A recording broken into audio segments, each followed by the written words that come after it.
오늘 토요일 아침입니다. 하나님께서 우리와 함께 공동체를 위해 기도하게 하신 그 은혜를 감사하고 그 기도가 모든 성도와 가정의 자녀들에게 임할 줄 믿습니다. 계속해서 우리가 이 토요일 새벽에는 많은 분들이 오셔서 함께 교회를 위하여 또 가정과 자녀를 위하여 더 나아가 하나님의 나라를 위하여 기도하는 우리 영광의 공동체가 되면 좋겠습니다. 자, 오늘 에스겔 21장 1절에 17절의 말씀을 가지고 하나님 말씀 나눌 때 기도 제목 나눕니다. 한번 따라 하십니다. 하나님의 심판은 상상이 아니라 실제임을 알고 구원받는 성도의 올바른 삶을 살게 하소서. 아멘. 우리 서로를 향하여 축복합니다. 당신의 기도는 반드시 응답됩니다. 인사하겠습니다.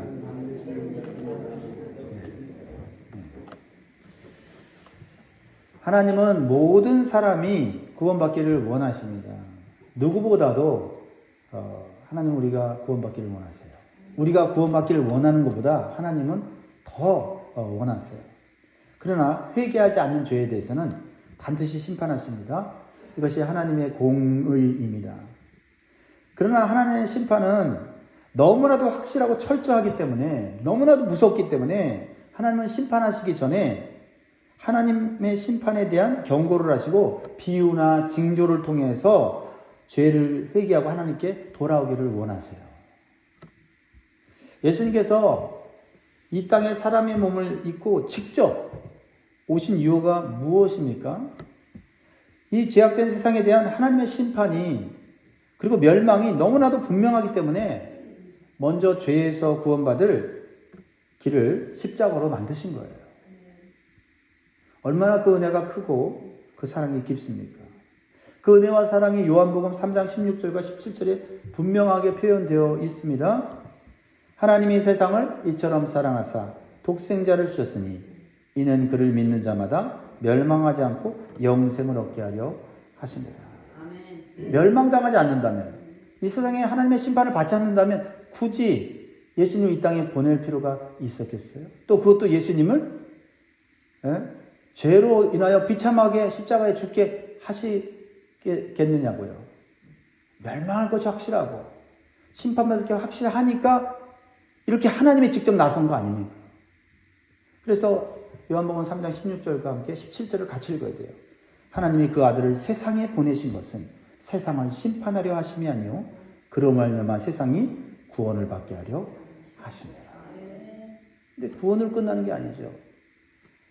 죄에 대해서는 심판을 하셔야 되기 때문에 구원을 먼저 이루셨다라는 거예요.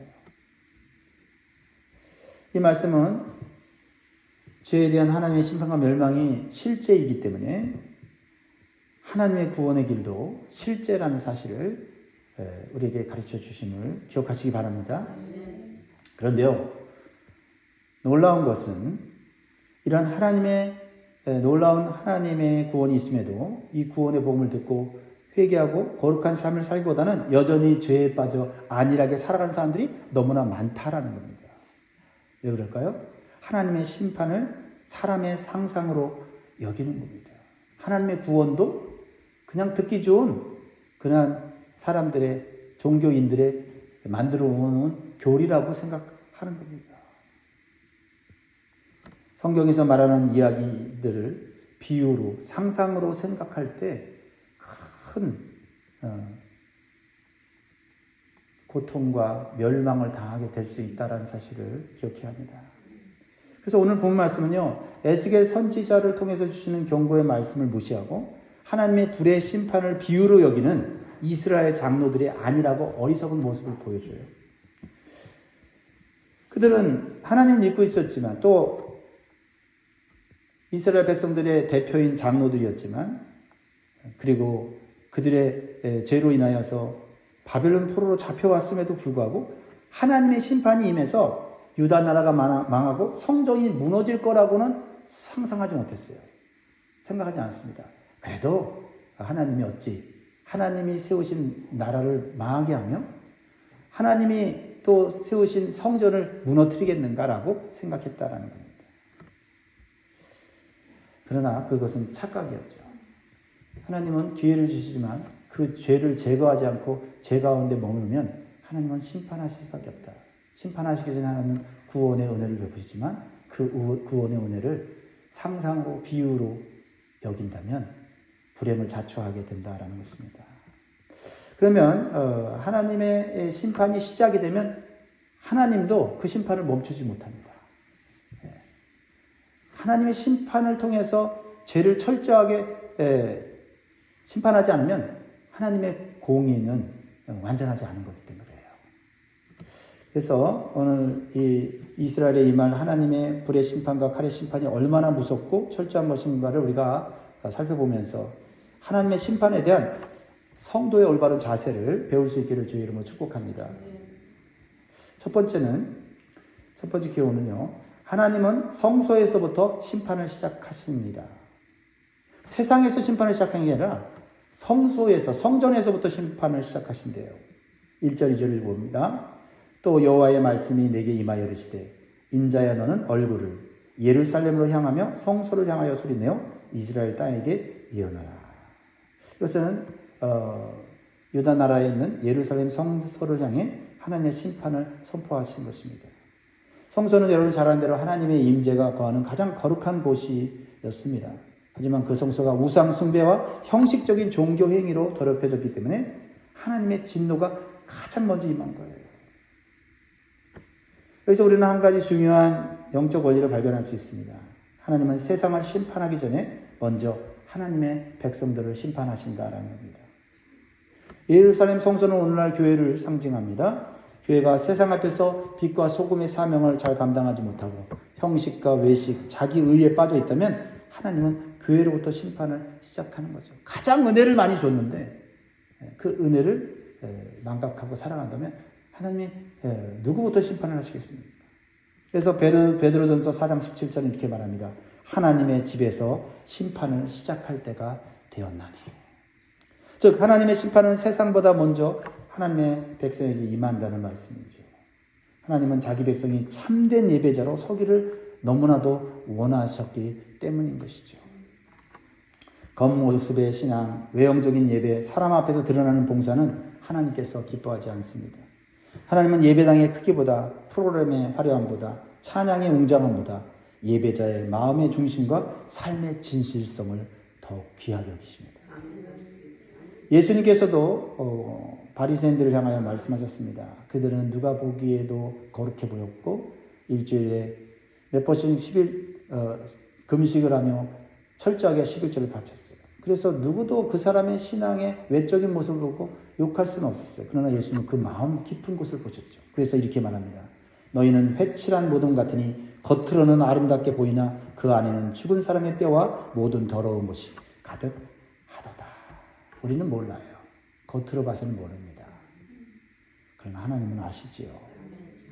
그 사람이 정말 끝까지 잘 되는지 아니면 잘 믿고 올바로 사는데도 그 사람이 망한다면 그것은 겉과 속이 다른 이중적인 신앙생활을 했기 때문일 것입니다. 오늘 그 말씀을 하시는 거지요. 그러므로 하나님은 외식하는 신앙을 깨트리고 참된 마음의 경건을 원하시는 줄 믿습니다. 우리의 신앙은 주일 1시간의 예배에 국한하지 않습니다. 하나님은 우리가 월요일부터 토요일까지 삶의 자리에서 드리는 예배를 보십니다. 직장에서 정직하고 성실하게 일하는 것이 예배입니다. 가정에서 사랑과 존중으로 가족들을 대하는 것이 예배입니다. 학교에서 성실하게 공부하고 친구들에게 하나님의 사랑으로 돕는 것이 바로 예배이죠. 우리가 교회 안에서는 경건한 모습으로 앉아있지만 삶의 현장에서는 세상 사람들과 똑같이 이익을 위해서, 유익을 위해서 거짓과 욕심과 탐욕과 편법으로 살아간다면 그것이 바로 하나님이 성소에서부터 심판을 시작하는 이유가 될 것입니다. 그러므로 우리는 이 말씀을 기억하면 좋겠습니다. 하나님의 심판은 교회에서부터 시작됐다. 그렇게 지금 진실한 마음으로 하나님 앞에 설 수 있기를 우리가 하나님 앞에 기도해야 될 줄 믿습니다. 두 번째, 하나님의 심판에 대해 우리에게 주시는 교훈은요. 하나님의 칼은 피할 수 없다. 하나님의 칼은 피할 수 없다라는 것입니다. 하나님의 칼은 칼집에 꽂혀 있습니다. 칼이 칼집에 꽂혀 있을 때 가장 위험이 있다라는 말이 있어요. 왜냐하면 그 칼이 뽑아졌을 때는 그 칼로 인하여서 심판을 할 수밖에 없기 때문에 꽂아 있을 때 가장 위험스럽지만 그 칼이 뽑아지면 진짜 위험한 겁니다. 그러니까 위험과 위험 기억하시기 바랍니다. 자, 하나님은 참고 참으면서 그 칼을 칼집에 꽂고 계셨다는 말이죠. 그러나 이제는 도저히 참을 수 없어서 칼집에서 칼을 빼시죠. 자, 3절을 봅니다. 다 같이 읽습니다. 시작. 이스라엘 땅에서 이르기를 여호와의 말씀에 내가 너를 대적하여 내 칼을 칼집에서 빼어 의인과 악인을 내게서 끊을지라. 4절에 내가 의인과 악인을 내게서 끊을 터이니 내 칼을 칼집에서 빼어 모든 육체를 남에서 북까지 치리니 모든 육체는 나 여호와가 내 칼을 칼집에서 빼낸 줄을 알지라. 칼이 다시 꽂히지 아니하리라 하셨다 하라. 오늘날 많은 사람들이 하나님을 알지 못하면서도 야, 저런 사람을 하나님이 왜 내버려둬? 라고 하나님이 정말 공의로운 분인가 이렇게 말씀하십니다. 그런데 하나님에 대해서 몰라서 그렇죠. 하나님께서 이 심판의 칼을 꺼내시면 그때는요, 그 말하는 그 사람도 하나님의 심판의 칼 아래에 있다는 사실을 기억해야 한다는 거죠. 우리 모든 하나님의 심판의 칼 앞에서는 어느 누구도 의롭다 말할 자가 없다라는 거예요. 오늘 말씀에 보면 하나님께서는 의인과 악인을 막론하고 심판의 칼을 빼신다고 말씀하고 계세요. 그 비유가 아닙니다. 하나님은 개별적으로 특정 인만을 치시는 것이 아니라 공동체 전체에 임하는 무서운 심판을 내리신다라는 겁니다. 그날이 온다라는 것입니다. 이스라엘 백성 중에는요, 스스로 나는 괜찮다, 나는 하나님을 믿으니 안전하다 생각하는 사람들이 있었습니다. 그러나 오늘 말씀은 그런 자기 확신을 깨트려요. 하나님은 남에서 북까지 모든 육체를 치시겠다고 말씀하십니다. 이는 하나님의 심판이 철저하고 전 세계적으로 이루어진다는 것을 보여주는 겁니다. 죄악으로 물든 이 세상에서 어느 누구도 하나님의 심판을 피할 수 없음을 강조합니다. 인간의 종교적 신분, 사회적 지위, 물질적 부유함, 심지어 나는 경건하다라는 자기 의마저도 하나님의 칼날 앞에서는 무력하다라는 거예요. 그렇습니다. 하나님의 심판 앞에서는 인간이 의지할 수 있는 안전망은 하나도 없습니다. 노아 시대에도 방주 안에 있었던 노아의 가족만 구원받았고 바깥의 사람들은 모두 물 심판을 피할 수 없었습니다. 소돔과 고모라의 성의 사람들도요, 그렇게 죄악이 사무치는 가운데서도 그들은 도시가 안전하고 평안하다는 그 확신 속에 살았지만 결국 하늘에서 불이 내려 멸망하고 말았습니다. 하나님의 심판은 선택적인 것이 아니라 죄 가운데 있는 모든 인류에게 임하는 보편적인 사건이라는 사실을 기억해야 할 것입니다. 그러므로 우리는 이 하나님의 말씀을 듣고 우리는 경각심을 느껴야 됩니다. 나는 안전하다라는 자기 기만을 버리고 오직 예수 그리스도 안에서만 안전하다고 하는 믿음으로 살아가야 될 줄 믿습니다. 내 신분, 심지어 내 종교적 어떤 그 업적, 그런 것이 하나님의 심판 아래서 우리를 구원한 것이 아니에요. 오직 겸손하게 예수 그리스도께서 나를 위해 죽으셨고 그분이 나를 위해 죄를 사해 주셨기 때문에 나는 하나님의 심판을 피할 수 있었다. 하지만 나는 심판받아 마땅하다고 하는 겸손함으로 살아가야만 하나님의 심판의 칼이 내리쳤을 때 우리는 은총을 받게 된다는 사실을 기억하시기 바랍니다. 세 번째로 하나님의 심판은 애통 속에 임한다라는 것을 기억하시기 바라요. 하나님의 애통을 우리가 기억해야 우리도 애통하는 심정으로 이 세상을 살아갈 수 있게 된다는 거죠. 6절 7절을 봅니다. 인자야 탄식하되 너는 허리가 끊어지듯 탄식하라. 그들의 목전에서 슬피 탄식하라. 같이 있습니다. 7절 시작. 그들이 내게 묻기를 내가 어찌하여 탄식하느냐 하거든 대답하기를 재앙이 다가온다는 소문 때문이니 각 마음이 녹으며 모든 손이 약해지며 각 영이 쇠하며 모든 무릎이 물과 같이 약해지리라. 보라 재앙이 오나니 반드시 이루어지리라. 주 여호와의 말씀이니라 하라. 하나님의 칼이 뽑아줬을 때 하나님은 심판하실 수밖에 없는데, 하나님은 그를 단순히 분노의 마음으로 심판한 게 아니라 애통하는 마음으로 심판하신다는 것을 알 때, 우리는 이 말씀을 통하여서 하나님의 마음을 알고 정말 고통받고 불행 속에서 죽어가는 영혼들을 바라보며 하나님의 마음으로 기도하며 그들을 위해 중보할 수 있게 된다라는 것을 오늘 교훈하고 있는 것입니다. 하나님께서는 에스겔에게 심판의 메시지를 전하면서 뭐라고 말하고 있어요? 그냥 말씀을 전하라고 하지 않고 허리가 끊어지도록 애통하는 마음으로 울라고 명령하시면서 이 심판의 말씀을 전하고 계시다는 거죠. 하나님은 멸망당하기를 원치 않고 죄를 회개하고 돌아오기를 원하는 그 마음을 끝까지 심판하시면서도 하나님은 그런 마음을 갖고 계시다라는 거예요. 그렇습니다. 하나님의 심판은 차갑고 무정한 분노가 아니라 사랑의 아버지의 애통 속에 임한다는 사실을 기억하면 좋겠어요. 그렇습니다. 부모가 자녀가 잘못된 길에 빠져서 마약, 도박, 음란, 폭력에 스스로 파괴되는 것을 볼 때 부모의 마음은 단순히 화만 나는 것이 아니지 않습니까? 왜 이렇게 어리석게 사느냐라는 분노도 있지만은 동시에 그 분노 뒤에는 찢어지는 슬픔과 애통이 있는 것입니다. 마찬가지로 하나님은 우리가 죄로 인해 멸망의 길을 걸은 것을 볼 때 단순히 벌 주겠다, 차가운 분노만 갖고 계신 게 아니라 내 아들이, 내 딸이 이렇게 망하는구나, 아픔으로 심판을 선포하신다라는 것입니다. 그러므로 우리가 구원받은 성도로서 세상의 죄악을 보며 방관하거나 조롱해서는 안 될 것입니다. 세상 사람들이 음란에 빠져 있을 때 참 한심하다 손가락질을 하는 것이 아니라, 젊은이들이 중독과 절망 속에 무너질 때 왜 그렇게 살지라고 그저 비웃기만 하는 것이 아니라 하나님의 그 애통하는 마음으로 무릎 꿇고 기도하는 자가 되어야 될 줄 믿습니다. 예수님께서도 십자가를 앞에 두고 예루살렘을 바라보시면서 어떻게 하셨죠? 우셨어요. 나를 위해 울지 말고 너와 너 자녀를 위해 울라.